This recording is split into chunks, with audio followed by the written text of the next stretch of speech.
people home, I feel so safe tonight with all this police protection courtesy of G Unit. Fat Joe is man. Pussy boy. 50 Cent just fired back after keeping quiet for a long time. He's finally speaking up about that insane claim that Fat Joe once tried to have him taken out. Now, Joe's name is getting dragged into a heavy RICO lawsuit that might actually connect the dots. This isn't just some old-school rap beef anymore. This is sounding like a full-blown murder conspiracy. The lawsuit is wild. It accuses Joe of running his whole crew like a legit criminal empire. There are even some dark rumors about personal behavior that fans online are calling PDF file level. And get this, the one spilling all this dirt isn't an outsider, it's Joe's own hype man. The same dude who was standing next to him for over 10 years is now the one flipping the script and exposing everything. So where does 50 Cent come into all this madness? You remember their history? Back in the day, 50 and Joe were at each other's throats during that G-Unit versus Terror Squad era. But now, this new lawsuit claims Joe allegedly tried to get rid of 50, not once, but multiple times. The only reason nothing happened was because 50's security was locked in tight, like Secret Service mixed with Navy SEAL energy. But here's where things twist hard. 50 finally broke his silence and said it wasn't even that serious. Fans are losing their minds, wondering why he'd play it down if the claims are this wild. Is he protecting someone? Or is there more to the story than we know? We're diving deep into this RICO case, 50's reaction, and how this drama might trace all the way back to those early 2000s hip-hop wars. Because once you hear the names, the dates, and the shady accusations, it gets explosive. What happened, Daddy? It's Fat Joe's record. I listened to it. It hurt me. I can't do it. I don't care about the money. I'm getting about the money. People online are saying this whole situation might actually be worse than what Diddy's dealing with right now. The details in this lawsuit are wild. Fat Joe's former hype man, Terrence T.A. Dixon, is coming forward with serious claims. He's saying Joe didn't just want 50 to shut up, he wanted him gone. Dixon claims Joe actually ordered a hit on 50 Cent back when their beef was at its peak, and the plan was to make it look like a robbery gone bad. According to the official lawsuit, Fat Joe allegedly planned and attempted a premeditated murder of Curtis 50 Cent Jackson sometime between the winter of 2006 and 2007. It says while Joe was living in Miami, he got a call saying 50 had just been spotted at a New York venue, and Joe supposedly didn't waste a second before ordering the hit. But fate had other plans. 50 was rolling deep with top-tier bodyguards, trained and ready, and the shooters backed down at the last minute. The lawsuit even claims Joe told people to put a bag on 50's head and got furious when it didn't happen fast enough. Dixon isn't holding back at all. He says Joe told his team he'd been trying to get 50 Cent for a while now, and when that plan failed, Joe was reportedly shaking, stressed out, and angry, like a man who realized his move had just backfired in the worst way. Dixon paints a picture of Joe not just talking tough, but actually out here plotting in real life, tracking 50's every move using his tour schedule and trying to set up ambushes in public spots. When this lawsuit hit the internet, fans expected 50 to explode online and go full savage mode, but he didn't. Instead, he went in a completely different direction. 50 posted a message that actually defended Joe a little, calling the whole lawsuit a stick-up and hinting that someone might just be trying to get paid. Then he dropped a photo of himself with Fat Joe, with Young Buck's music playing in the background, like he was trolling the entire internet while keeping it cool under pressure. In his post captioned, "Prices on my head," 50 Cent finally broke it down. He said, "These baseless accusations and claims are not credible. I'm sorry Joe has to endure the public scrutiny and damage to his reputation. This is a stick-up. I wrote this hook. I should have kept this one." That single message sent the internet into chaos. Fans couldn't tell if 50 was trolling for attention or actually defending Fat Joe. One person online said, 50's playing chess.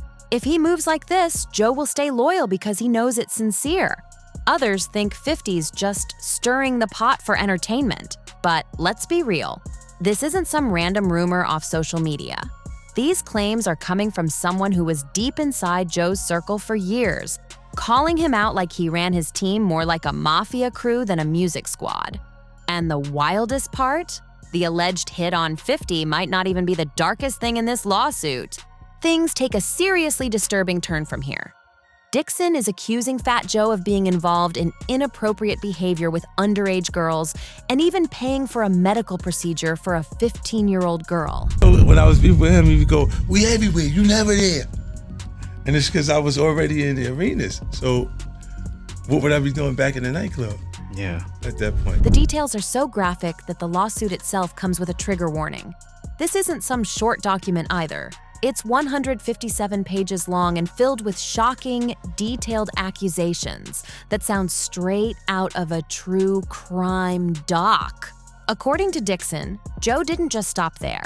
He allegedly forced him into humiliating situations and kept him under constant pressure. Dixon says he was threatened, controlled, and watched at all times like he was trapped in a high-stakes game he couldn't escape.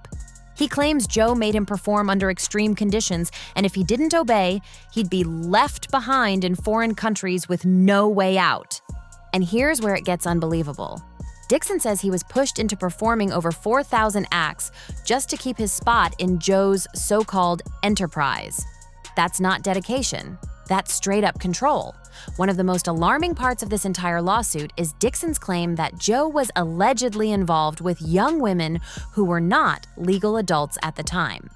The deeper you look into these allegations, the more disturbing the picture becomes. Dixon didn't hold back. He claims he personally saw Fat Joe around girls who were just 15 and 16 years old. The lawsuit lists 3 individuals under the name Jane Doe, and their stories are straight up disturbing. One of them, identified as a 16-year-old girl from New York with Dominican roots, was allegedly given money, clothes, and had her phone bill covered, all in exchange for spending time with Joe in ways that, according to Dixon, crossed serious lines. Then there's Jane Doe number 2, described as a young white girl who wasn't even a U.S. citizen. Dixon says she first met Fat Joe after a concert overseas when she was only 15, and from there, things spiraled. He claims Joe allegedly flew her out to New York and Miami several times. And these weren't just fan meetups or friendly visits. Dixon paints a chilling picture of repeat trips that looked more like secret arrangements than anything else. But here's where it turns jaw-dropping. Dixon alleges that because of her young age and appearance, Joe paid for her to get cosmetic enhancements. That detail alone has people online in absolute disbelief. Fans are flooding social media, saying things like, if that part's true, this story just went from bad to unforgivable. And then comes Jane Doe number 3, a Latina girl Dixon says met Joe when she was just 15, about to turn 16. According to him, Joe caught feelings hard, so much that he supposedly considered leaving his wife at the time. The lawsuit claims Joe paid all her expenses, took her on tour, and even set her up in a Florida condo just blocks away from the house he shared with his wife.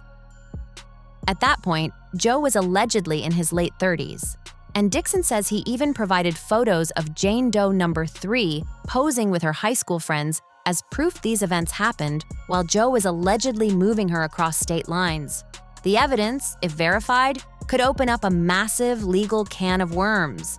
So now the big question everyone's asking, does this mean Fat Joe could actually be facing full-blown RICO charges? The internet's split.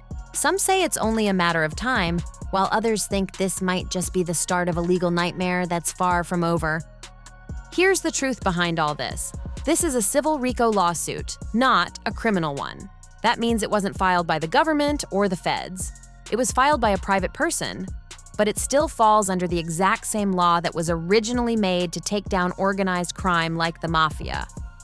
The word RICO alone sends shockwaves through the industry because it means someone's accusing you of running more than just a shady business.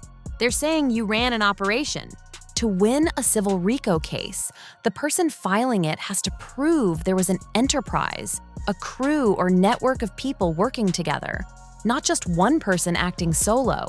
And that's exactly what Terrence T.A. Dixon is claiming. He says Fat Joe ran a full-blown criminal organization, not a rap team, and that he didn't do it alone. Dixon actually names names: Pete, Pistol Pete Torres, and Richard Rich Blair. Two men he says played major roles in Joe's alleged operation. According to Dixon, these two weren't just hang-arounds, they were key players, the kind of guys who handled the dirt behind the scenes. But to make this case stick, Dixon has to prove this wasn't just a one-time thing or a bad decision. He's got to show a consistent pattern of shady activity. That means multiple illegal acts happening over time, like fraud, intimidation, money moves, and maybe even extortion. And that's what makes RICO so dangerous. Whether it's civil or criminal, it paints a picture of a system, not a slip-up. It suggests a whole machine working in sync, where everyone has a role and the money keeps flowing. Once RICO gets mentioned in court, people start panicking, because that word alone brings serious heat. Even though this one's a civil case, the impact still hits like a bomb. It puts everyone on edge, because if a private person can show that an operation existed, the government can easily step in next. And let's be real, feds love it when someone from the inside suddenly flips and starts talking, especially when that person claims they were there for everything, saw it all, and lived to tell the story. These days in hip-hop, RICO cases are nothing new, from YSL to Casanova, and now even the spotlight on Diddy. It's clear that law enforcement has its eyes locked on the rap game like never before. So if what Terrence T.A. Dixon is claiming is true, that a full-blown criminal structure was running around Fat Joe for over a decade, people are now asking the question that's on everyone's mind. Why did he stay quiet for so long? 50 Cent already brushed it off, calling the whole thing a stick-up, but it's still wild to think about.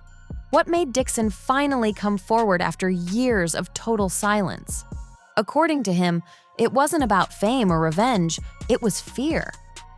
Dixon says he stayed silent because he genuinely feared for his career, and even for his life. He claims that the moment he tried to walk away, the threat started flying in. Dixon says Joe allegedly kept him close, not out of loyalty or friendship, but because he knew too much. That's why he never truly escaped the circle. Most people outside the industry might not even recognize Dixon's name, but in the music world, he was known. He spent 16 straight years right next to Joe, serving as his hype man, touring city to city, show after show. Now, the same man who used to hype Joe up on stage is the one flipping the script and airing everything out. He's accusing Joe of running his whole operation through fear, pressure, and control, like nobody could make a move without Joe's say-so. And that's where things get real messy, because fans are now torn between two theories. Is Dixon finally seeking justice after years of being silenced and mistreated? Or is this about getting back at Joe for cutting him out and moving on? According to Dixon, this didn't come from one fight or one bad deal. It built up over years. He says he was underpaid, used, and eventually pushed out once he stopped playing along with what he calls the program. And now, he's ready to expose everything he says went down behind the scenes. The tension between the two has hit a breaking point, and it's only getting darker from here. This whole situation just went next level. Terrence T.A. Dixon didn't stop with Fat Joe. He actually pulled Roc Nation into the lawsuit too. Yeah, you heard that right. In the court documents, Dixon claims Roc Nation helped Joe keep his alleged criminal operation alive. He describes the company as a strategic enabler, saying they either knew what was going on or purposely turned a blind eye while Joe did his thing. According to Dixon, he was a straight-up victim in all of this.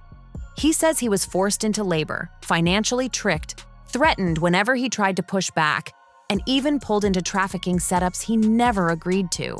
It's wild. He's basically saying he was trapped inside a system he didn't sign up for, controlled through money, fear, and power moves. But let's talk about this timing, because that's what's got everybody side-eyeing the whole situation. Why now? Fat Joe's been keeping it low-key lately. He hasn't been involved in any major controversy for a while.